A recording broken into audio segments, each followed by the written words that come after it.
À la une de l'actualité, Jean Castex et Olivier Véran étaient en visite dans le Rhône aujourd'hui. Le Premier ministre et le ministre de la Santé se sont rendus d'abord dans le laboratoire de séquençage des hospices civils de Lyon. Direction ensuite le centre de vaccination de Saint-Bonnet-de-Mur. Et ensuite arrêt à l'aéroport de Saint-Exupéry. Nous retrouverons notre journaliste qui a suivi ce déplacement aujourd'hui.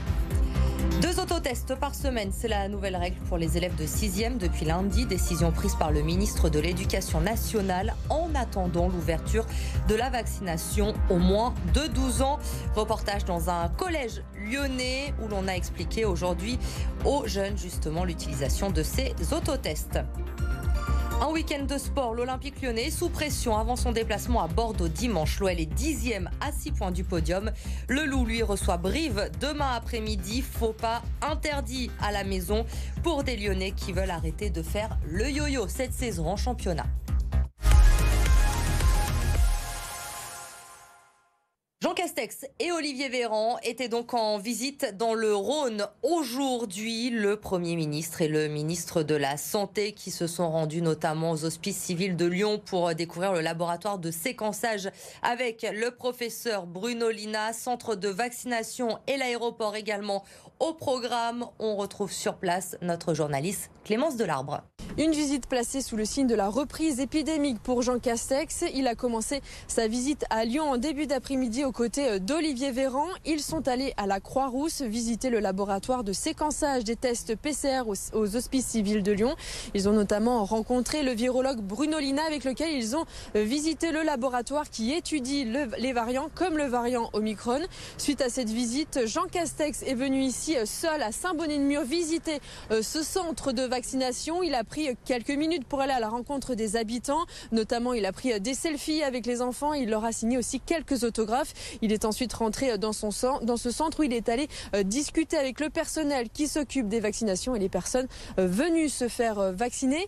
Après cette rapide visite, direction l'aéroport Saint-Exupéry pour le Premier ministre. Il est allé à la rencontre du personnel, notamment pour parler du nouveau protocole du contrôle des frontières qui sera mis en vigueur ce samedi. Une rapide visite pour le Premier ministre, sa 6e depuis le début de l'année et une visite placée sous le signe de la crise sanitaire. Toujours concernant l'épidémie, le nombre de classes fermées dans l'académie de Lyon augmente encore cette semaine. 617 contre 514 la semaine dernière. C'est tout simplement l'académie qui a le plus de fermetures en France. Dans le département du Rhône, cela représente 239 fermetures ce vendredi soir. En ce qui concerne les collèges, depuis lundi, les élèves de 6e doivent réaliser 2 autotests par semaine car contrairement aux autres collégiens, ces élèves n'ont pas encore 12 ans et ils ne sont pas vaccinés. Reportage au collège Gabriel Rosset dans le 7e arrondissement, Lola Colomba.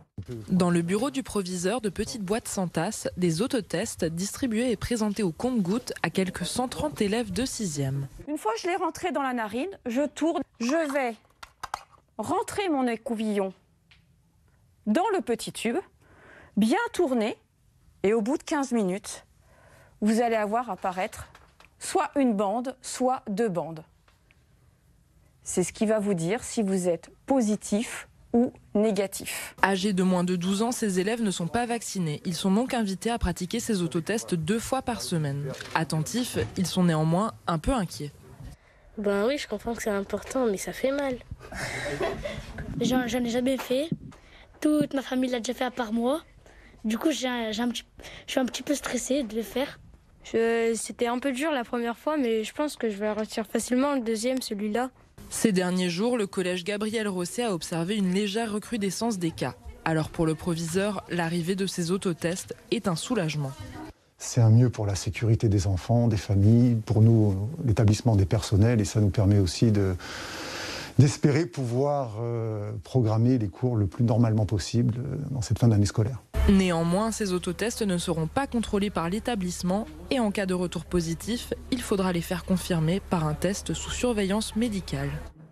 Comme chaque année, le premier week-end de décembre est placé sous le signe du Téléthon. La 35e édition a été lancée aujourd'hui. Vous pouvez faire un don en appelant le 3637 pour aider la recherche sur les maladies génétiques. Parmi elles, la myopathie de Duchenne qui provoque une dégénérescence progressive des muscles.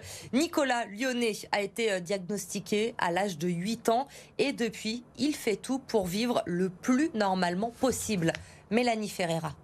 Nicolas vit dans une résidence universitaire en coloc. Il est complètement autonome, même si certains gestes du quotidien lui prennent du temps et de l'énergie. Il faut être patient et puis c'est sûr que c'est quand même, ça prend plus de temps déjà de mettre un manteau comme on peut le voir actuellement. Mais sinon, ouais, pour les gestes un peu quotidiens, prendre la douche, les transferts pour aller se coucher et tout, c'est sûr qu'il faut facilement faire x10 par rapport à quelqu'un de normal. À l'âge de 8 ans, les médecins lui ont détecté la myopathie de Duchenne, une maladie génétique qui provoque la dégénérescence des muscles. Il se déplace dans un fauteuil depuis 2015. Perdre de la marche, généralement, c'est le premier gros truc qui arrive. Puis après, ça remonte plutôt vers les bras. Donc moi, en ce qui me concerne, c'est plutôt du coup les bras où ça commence à être un petit peu... c'est là que ça commence à être problématique pour tout ce qui est transfert, pour manger et tout. Mais malgré l'avancée de la maladie, Nicolas tente de mener une vie la plus normale possible. Il prend le tram tous les matins pour aller à la fac. Il est en 2e année de droit et selon lui, il le doit en partie au Téléthon. Grâce aux recherches qui ont été faites, j'ai gagné 15 ans d'espérance de vie, toutes les personnes qui ont cette maladie, et ça m'a redonné de la force musculaire, j'ai eu des traitements plus adaptés pour protéger le cœur. Donc tout ça fait qu'en fait le Téléthon, je le remercie, mais pour ce qu'il a déjà fait finalement. Et donc du coup, j'ai l'espoir pour les générations futures qui, elles, dans leur présent, ce qui est fait aujourd'hui, leur permettra aussi de gagner de la vie. Et s'ils peuvent avoir accès à la thérapie génique, même de guérir. Nicolas ne sait pas, lui, s'il pourra guérir un jour. Il préfère se concentrer sur le présent. Ses partiels commencent la semaine prochaine et il veut les réussir pour devenir avocat. Elles sont déjà championnes de France de bachata et elles veulent viser encore plus haut. 11 danseuses lyonnaises se sont préparées pour le championnat du monde qui débute lundi à Cancun. Elles se sont envolées d'ailleurs aujourd'hui pour le Mexique. Lauriane Pelao et Maïva Komsi ont suivi leurs derniers entraînements. 1, 2, 3 et 4, 5, 6, 7 et dégagez. Costume, technique, attitude, synchronisation, elles revoient toute leur chorégraphie. À peine sacrées championnes de France, ces 11 danseuses de bachata se lancent un nouveau défi, le championnat du monde à Cancun. On n'imaginait pas venir jusqu'ici.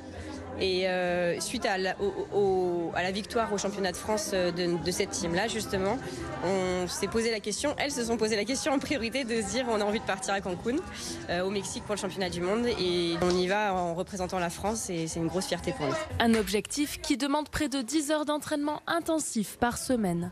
Mine de rien, quand bien même on est des amateurs, ça se prépare comme une réelle compétition internationale parce que c'en est une. Donc forcément ça demande du travail et forcément ça demande des répétitions intensives. Donc oui, on a mis un peu notre vie, entre parenthèses, je dirais pas notre vie familiale, professionnelle, mais un peu parce que de toute manière, dès qu'on a du temps libre, on s'entraîne. Leur pas sensuel et dynamique semble déjà séduire le public lors de leur représentation. Le groupe a la rage de vaincre et mise là-dessus pour se hisser au sommet face à la trentaine d'équipes du monde entier dans leur catégorie. L'Olympique lyonnais est sous pression après la défaite contre Reims cette semaine. C'était mercredi, une victoire poussive à Montpellier la semaine dernière. Les Lyonnais doivent faire taire les critiques au plus vite. Il faut prendre des points pour rester au contact du podium. Pour le moment, l'OL est 10e à 6 points du 3e, mais avec un match de moins. Écoutez Peter Bosch au micro d'Edouard G. Alors ce matin, j'ai parlé avec les joueurs. J'ai dit mon vérité. Et je pense que ça c'était clair. Encore un but en fin de match, ça ne peut pas arriver.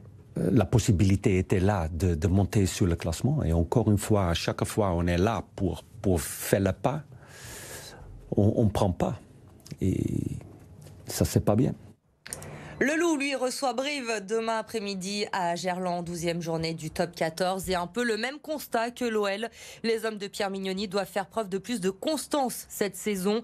Les Lyonnais n'arrivent pas à enchaîner les victoires. Écoutez Thibaut Regard, le centre du Loup, au micro d'Edouard G. Ouais, on commence à en avoir un peu marre d'être si inconstant. On fait un bon match, puis après on se relâche, un mauvais match, un bon match. Donc on en a marre. J'espère que le groupe, j'ai l'impression que le groupe en a conscience et on a vraiment envie d'être davantage constant et davantage régulier. Donc j'espère que ça va commencer par ce week-end et qu'on va pouvoir ensuite enchaîner sur les week-ends d'après.